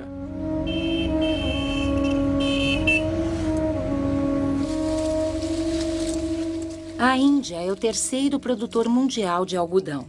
Em 1999, a Monsanto comprou a Marico, a maior empresa indiana de sementes. 2 anos mais tarde, o governo indiano autorizou o lançamento do algodão BT sob o nome comercial de Bollgard. Trata-se de um produto transgênico para produzir um inseticida que repele as lagartas do algodão. Dia e noite, todo dia, Bollgard protege você. Essa é a força de Bollgard. Menos pesticida, maiores lucros. Sementes de algodão Bollgard. O poder de acabar com as pragas.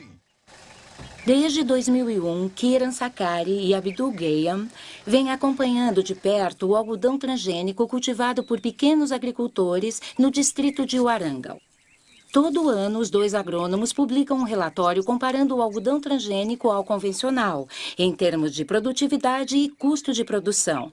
Em 2006, a safra foi destruída por uma doença que atinge o algodão transgênico. Esse é um campo de algodão Bollgard BT. E podemos ver que as plantas foram atacadas na raiz por Rhizoctonia. Está vendo? Se você remover a casca de uma planta saudável, ela não será assim fibrosa. É um caso clássico de infestação de Rhizoctonia. Os agricultores dizem que nunca viram isso, mas em um estudo que publicamos em 2001, nós já tínhamos observado esta doença em algumas plantas BT. Com o tempo, a doença foi se espalhando e ocorrendo em cada vez mais cultivos de algodão BT e em cultivos convencionais também. Eu pessoalmente acho que se trata de uma interação não desejada entre a planta hospedeira na qual o gene foi inserido e o gene que carrega o BT. Isso introduziu uma fraqueza na planta que agora não consegue resistir à Rhizoctonia. No site da Monsanto, eles dizem que o algodão BT reduz o uso de pesticida em 78% e produz melhores safras. Mas é uma mentira descarada. Após 70, 90 dias, você continua tendo de usar pesticida mesmo no algodão BT.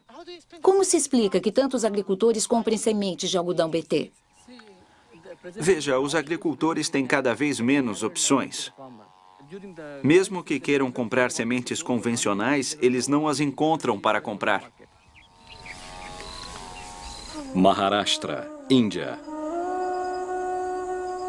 Atualmente, na Índia, a Monsanto controla quase todo o mercado de sementes de algodão e força os agricultores a comprarem as sementes a preços 4 vezes superiores aos das sementes convencionais.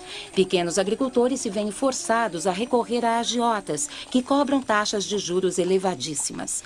Quando a safra é ruim, o agricultor vai à falência, um círculo vicioso que está dizimando as aldeias da Índia.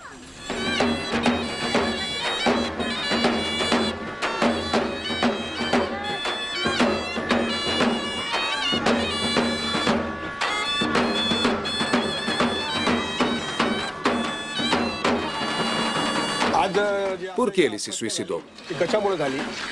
A safra foi muito ruim. Algodão BT? Sim, algodão BT. Alguma outra razão? Dívidas. Quantos anos ele tinha? 25. Ele bebeu 1 litro de pesticida.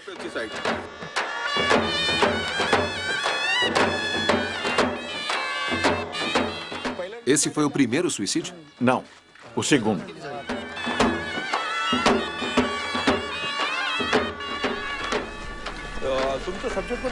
Tragédias como a que acabamos de testemunhar ocorrem 3 vezes por dia na região de Vidarbha, onde o algodão BT foi introduzido em 2005. Claro que o suicídio de agricultores na Índia não é novidade. Mas o algodão transgênico está levando-o a patamares absurdos. Porém, nesta batalha de Davi contra Golias, poucos se atreveram a denunciar este escândalo internacional.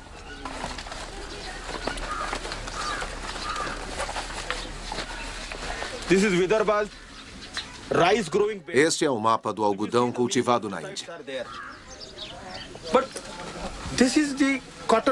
No primeiro ano, tivemos 600 suicídios, de junho de 2005 a junho de 2006.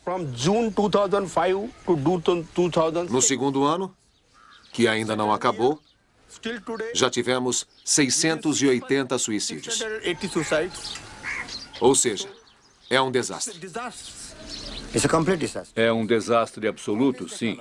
Todas essas tecnologias, seja genética ou biotecnológica, estão deixando os agricultores na total dependência do mercado, porque você tem que pagar muito mais pelas sementes e também tem que comprar pesticida. Eles dizem que não é preciso, que o BT dispensa pesticida, mas é uma grande mentira. Mas a Monsanto afirma no seu comercial que os cultivos transgênicos foram adaptados para os pequenos agricultores. O que acha disso? Só posso dizer que isso é completamente falso, uma mentira.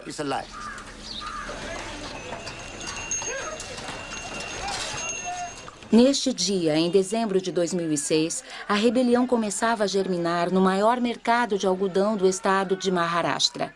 3 dias mais tarde, explodiram os tumultos nos quais foram presos dezenas de pequenos agricultores, entre eles Kishore Tiwari. O preço que eles estão pagando é muito baixo. Todos os agricultores estão preocupados. Quanto você pediu emprestado? 52 mil rúpias de dívida. 60 mil rúpias. 50 mil rúpias. 20 mil rúpias. 50 mil rúpias. 15 mil rúpias. Quem vai deixar de plantar algodão BT no ano que vem?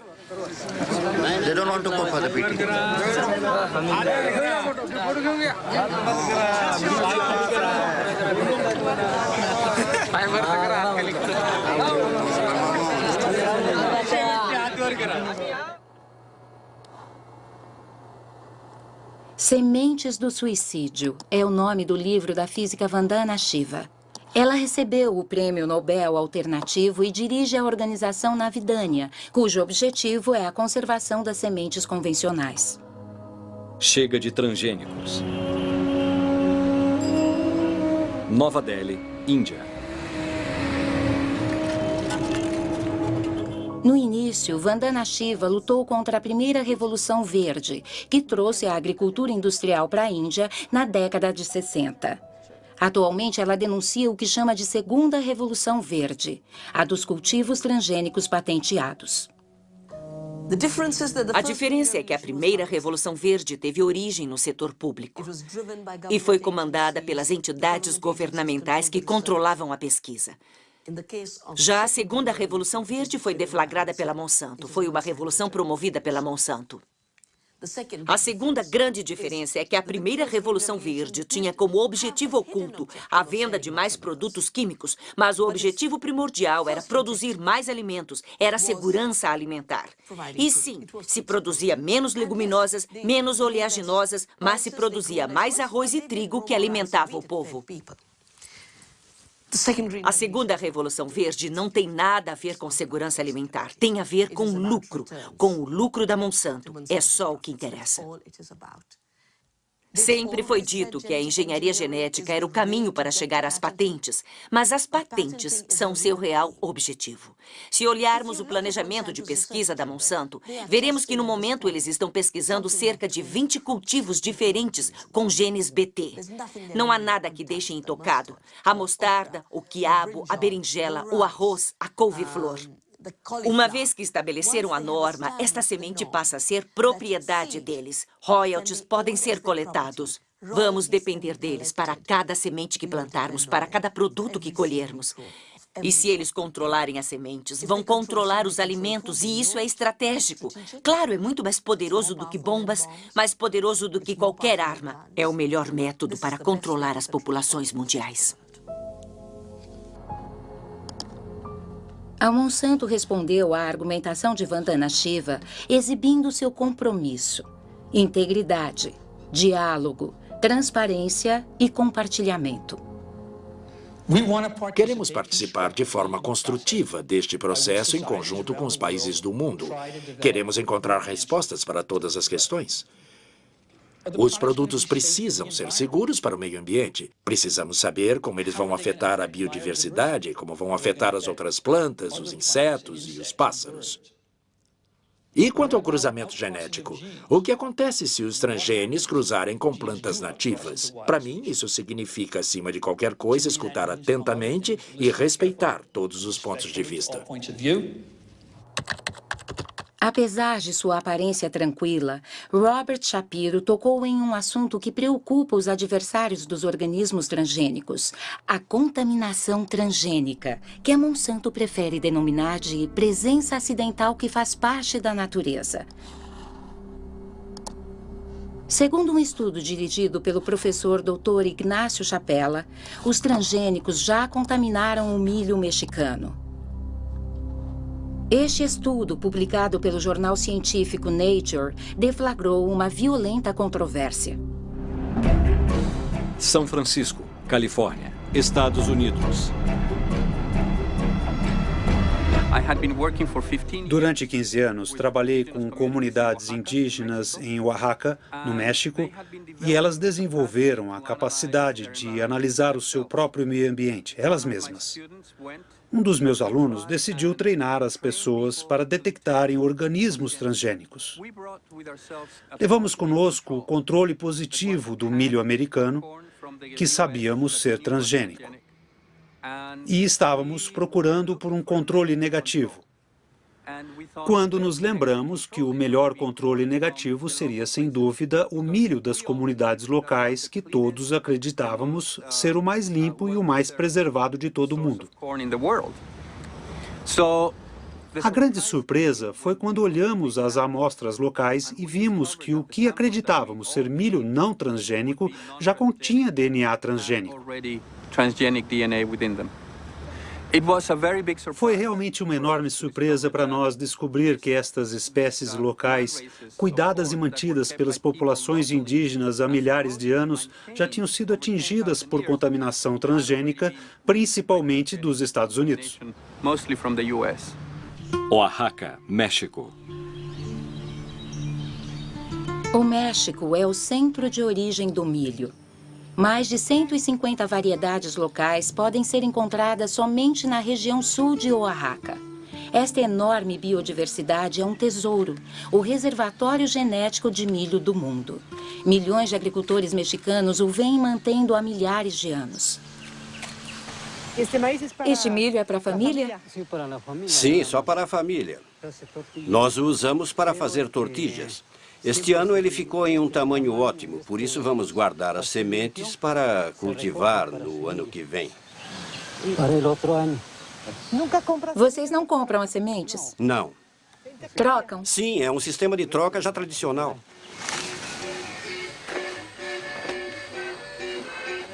Para preservar a sua biodiversidade, o México baniu os cultivos transgênicos. Contudo, devido a um acordo da NAFTA assinado com os Estados Unidos e o Canadá, o México não pode impedir a importação maciça do milho americano, 40% do qual é transgênico. Esse milho industrializado, como é conhecido no México, é altamente subsidiado pelo governo americano e chega aos mercados custando a metade do milho mexicano tradicional.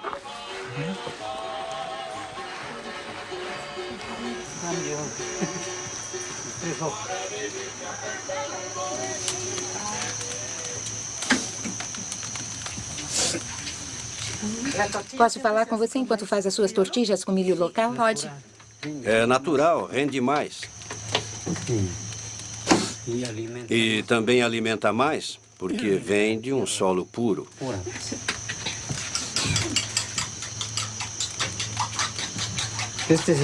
Este é o milho azul. Antigamente, os meus antepassados só plantavam este tipo de milho. Hoje em dia, eu também o mantenho. Esse milho já existia antes da conquista dos espanhóis? Já, mas agora estamos vivendo outro tipo de conquista.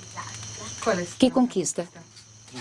A conquista do milho transgênico, que quer destruir tudo, fazendo o milho nativo desaparecer, para que o milho industrializado possa dominar. Se eles conseguirem, vamos depender de multinacionais. Vamos ter que comprar o fertilizante e inseticidas que eles vendem, porque sem eles o milho deles não cresce. Enquanto o nosso milho nativo cresce muito bem, sem fertilizantes ou herbicidas. Olha aqui, veja como é bonito. Pelo menos assim está. Cidade do México. O trabalho de Ignacio Chapela provocou uma reação violenta no México. Desde então, o Instituto Nacional de Ecologia confirmou a contaminação do milho mexicano. Genes de Roundup Ready e BT foram encontrados em milhos de 5 regiões do país. O que aconteceria se o milho transgênico cruzasse com as espécies nativas? A doutora Álvares Buia dirigiu um estudo com uma flor nativa. Ela inseriu o mesmo gene em diversas espécimes e, em seguida, observou seu crescimento. Observamos 2 plantas absolutamente idênticas sob o ponto de vista genético. Em outras palavras, elas tinham o mesmo genoma, o mesmo cromossomo, o mesmo transgene. A única diferença é que o transgene foi inserido em lugares diferentes. Quando se desenvolveram, essas flores tinham fenótipos, quer dizer, formatos bem diferentes. Algumas eram similares às espécies nativas, como esta, com 4 pétalas e 4 sépalas.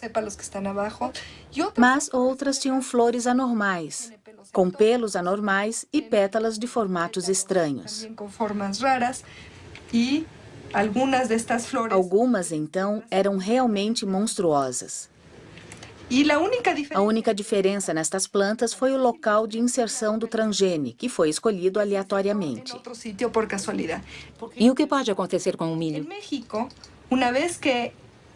No México, uma vez que as sementes de milho transgênico cheguem ao meio ambiente, é muito possível que os transgenes se insiram nos genomas das espécies nativas mexicanas, porque as plantas de milho cruzam naturalmente por pólen trazido pelo vento.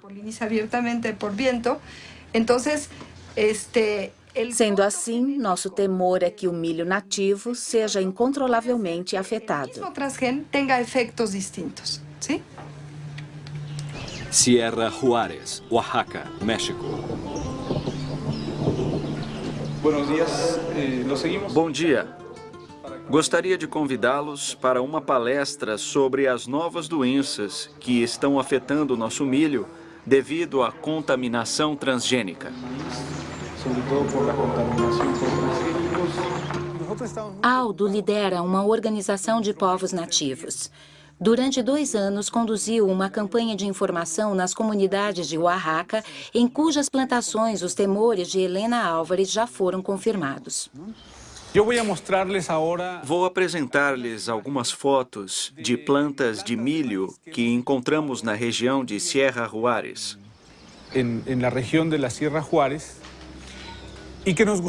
Gostaria de saber se vocês já viram alguma coisa parecida em suas comunidades.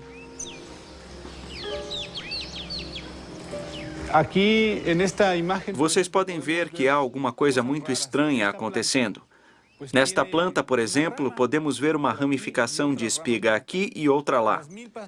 Normalmente o milho não é assim. Temos sempre uma única espiga por folha. Mas vejam, aqui temos 3 espigas saindo da mesma folha. São realmente plantas monstruosas. Enviamos uma amostra para um laboratório de biotecnologia para verificar se essas plantas eram transgênicas. E, infelizmente, o resultado foi positivo. Geralmente vemos esses tipos de plantas ao longo das estradas ou nos jardins das pessoas. É possível que as pessoas comprem milho no mercado e, ao voltar para casa, deixem cair alguns grãos. Esses grãos germinam e é assim que o milho local se contamina. Pelo que você disse, se não conseguirmos impedir que eles se espalhem nos nossos campos, em breve teremos de comprar as sementes, pois nosso próprio milho não crescerá mais. Isso é muito preocupante. O que devemos fazer? Antes de mais nada, se vocês encontrarem uma planta estranha, devem remover o estame imediatamente, porque é de onde vem o pólen.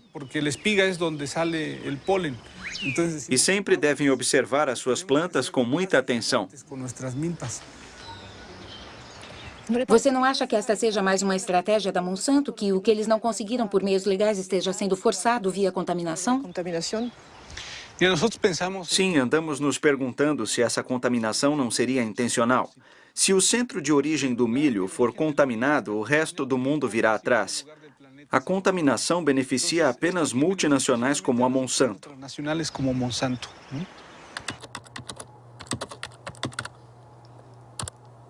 E como reagiu a Monsanto ao trabalho de Ignácio Chapela sobre a contaminação do milho mexicano? A campanha suja da Monsanto conseguiu a demissão do professor Ignácio Chapela.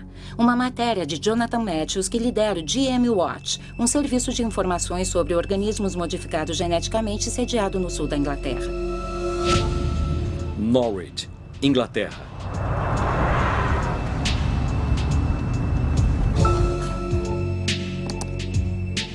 Segundo Jonathan Matthews, Ignácio Chapela foi vítima de uma campanha deflagrada pelo AgBioWorld, um website que apoia os transgênicos.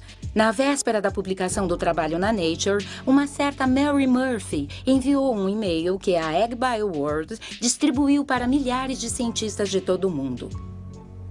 Ela escreveu: os ativistas vão ficar loucos com a notícia de que o milho mexicano foi contaminado pelo milho transgênico. No dia seguinte, uma tal Honduras Metacheck colocou uma segunda mensagem. Primeiro, os ativistas, depois os cientistas. É uma campanha de difamação, sem dúvida. Isto foi o que aconteceu no primeiro dia. Murphy Metacheck colocando e-mails e outros vindo dizer que temos que nos manifestar sobre isto. Temos que inundar a Nature em e-mails. Temos de dizer para o editor da publicação que este estudo não é válido. Nós ficamos monitorando os Metacheck e Murphy para ver se descobríamos quem elas eram. No caso de Metacheck, verificamos os títulos de processamento que aparecem no e-mail. Diz aqui, proveniente de... E aí conseguimos o endereço do protocolo de internet IP. Depois foi só ir para um site de registros de websites e copiar o endereço IP que foi identificado como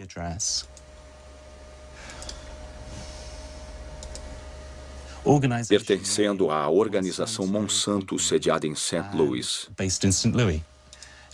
Já a Mary Murphy deixou algumas dicas que facilitaram o nosso trabalho. Se olharmos a informação que apareceu postado por Mary Murphy, conseguimos o endereço IP bw6.beaverwood.com. Descobrimos que este era o nome anterior de uma agência de relações públicas, hoje The Bivens Group, em cuja lista de clientes se encontra a Monsanto. Isso quer dizer cientistas de mentira? Que golpe baixo! Sim, é campanha muito suja. Quer dizer, não existe qualquer ética no que está acontecendo aqui.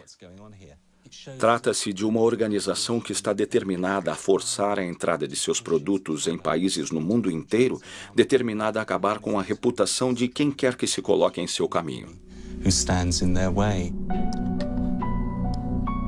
As acusações de Jonathan Matthews foram publicadas na imprensa britânica, mas a Monsanto preferiu ignorá-las.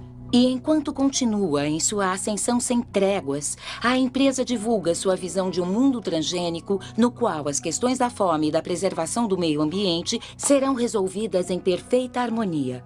A experiência demonstra que a coexistência da biotecnologia e de sistemas orgânicos e convencionais não é apenas possível, mas já está ocorrendo pacificamente em todo o mundo.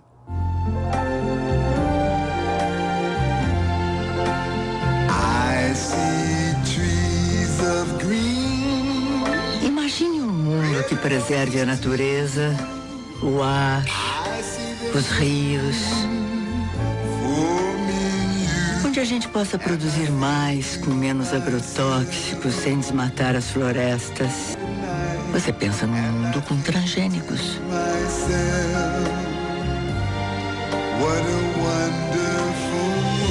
Uma iniciativa Monsanto com apoio da Associação Brasileira de Nutrologia.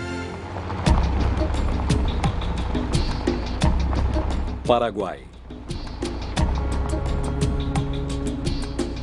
Esse mundo transgênico já existe na América do Sul, onde cerca de 100 milhões de acres de soja Roundup Ready foram plantados em 2007. Esta conquista do milho começou 10 anos atrás na Argentina, o único país a autorizar oficialmente o cultivo de transgênicos. Desde então, os transgênicos se espalharam misteriosamente pelos países vizinhos, como o Brasil e o Paraguai, que podemos ver aqui.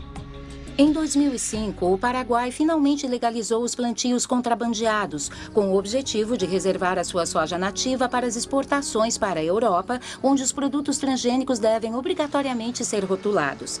Mas, na verdade, para o ministro da Agricultura, a conquista já tinha acontecido. Vimos-nos forçados a autorizar as sementes transgênicas porque elas já tinham entrado no país de uma forma, digamos, não ortodoxa. O senhor sabe como elas entraram no país? Pelo mercado negro ou pelo contrabando? Não falamos do mercado negro, mas sim de sacas em branco, porque essas sementes vêm em sacas sem qualquer identificação. O senhor acha que a Monsanto teve alguma coisa a ver nesse contrabando de sementes? É possível que a empresa tenha, vamos dizer, feito algum tipo de promoção de suas sementes. E, como já lhe disse, o governo teve de reagir para autorizar o que, de fato, já estava acontecendo.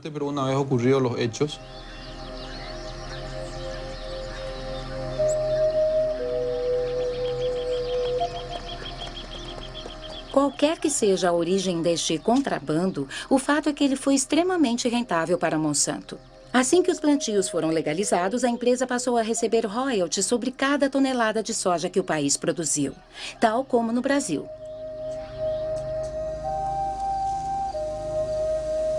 A partir de então, não houve trégua no desmatamento do Paraguai nem na expulsão de pequenos agricultores que se recusaram a entregar seus pequenos lotes de terra.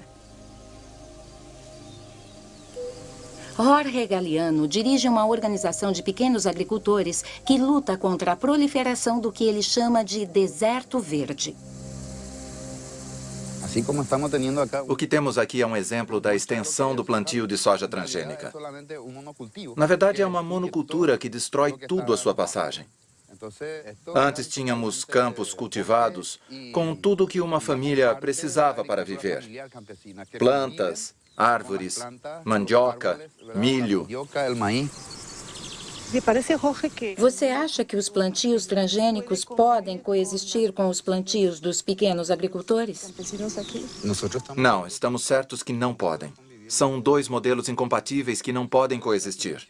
É uma guerra silenciosa que extermina comunidades, famílias e pequenos agricultores. Além disso, destrói a biodiversidade do campo. Traz consigo morte, pobreza e doença, além da destruição dos recursos naturais que nos ajudam a viver. Porque nós contamos para sobreviver.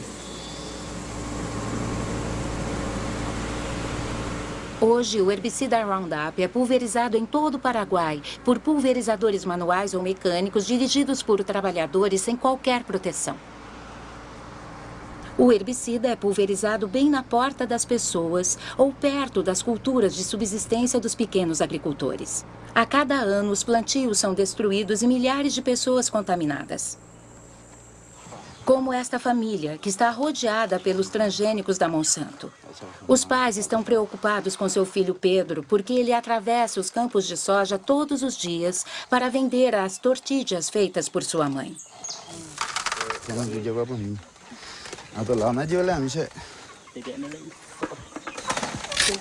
Há quanto tempo ele tem isto?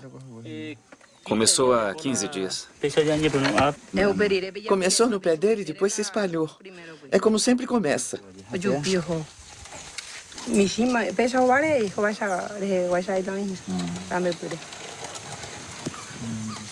Ele tem dores de cabeça?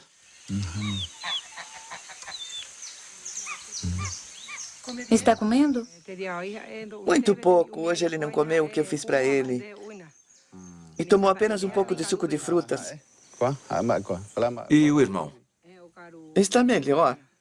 Mas é tudo muito difícil. É assim que vivemos. Tomamos água contaminada. Há pouco tempo perdemos 16 patos e gansos. Deram alguns passos e caíram mortos. Duros que nem uma pedra. Eles pulverizaram herbicidas mortais por lá.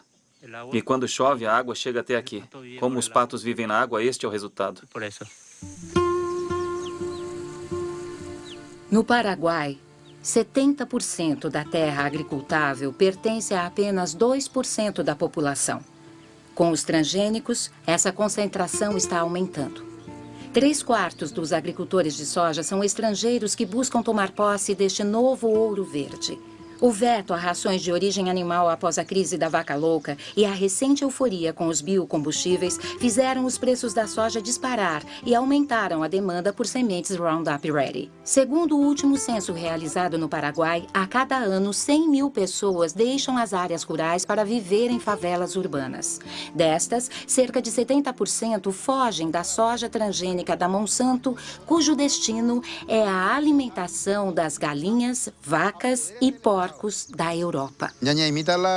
Vamos falar sobre o modelo de produção da soja transgênica promovida pela Monsanto.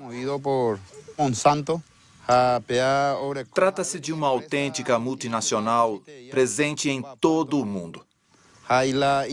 Seu objetivo é controlar toda a produção de alimentos do mundo por meio de uma agricultura sem agricultor.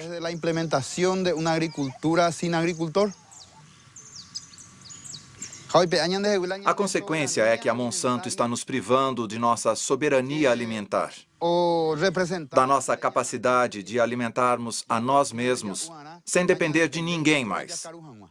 É por isso que dizemos que precisamos lutar por nossa independência, por nossa terra. Precisamos defender nossas comunidades, nossas famílias e o nosso país. No meu caso, a minha família mora na cidade, mas eu não quero ir para lá. Na cidade você tem de comprar tudo, até comida. Aqui, seja o que for que plantarmos, é nosso. Podemos comer o que quisermos. Mas na cidade não é assim. Se você não tiver dinheiro, vai ter de procurar comida nas latas de lixo.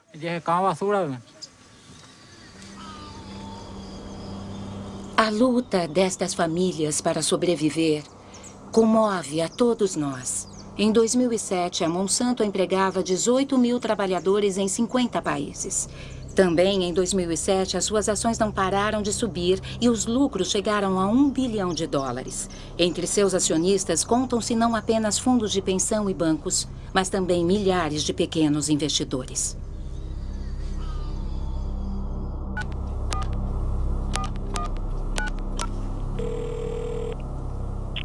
Chris Horner? Alô, Christopher. Marie-Monique Robin, da França. Sim. Nós realmente admiramos sua persistência, mas tivemos várias discussões internas sobre isso e lamento informar que não houve mudança na nossa posição inicial. Não há motivo para contribuirmos com esta produção. Acreditamos que não virá a ser positivo. Então, você entende.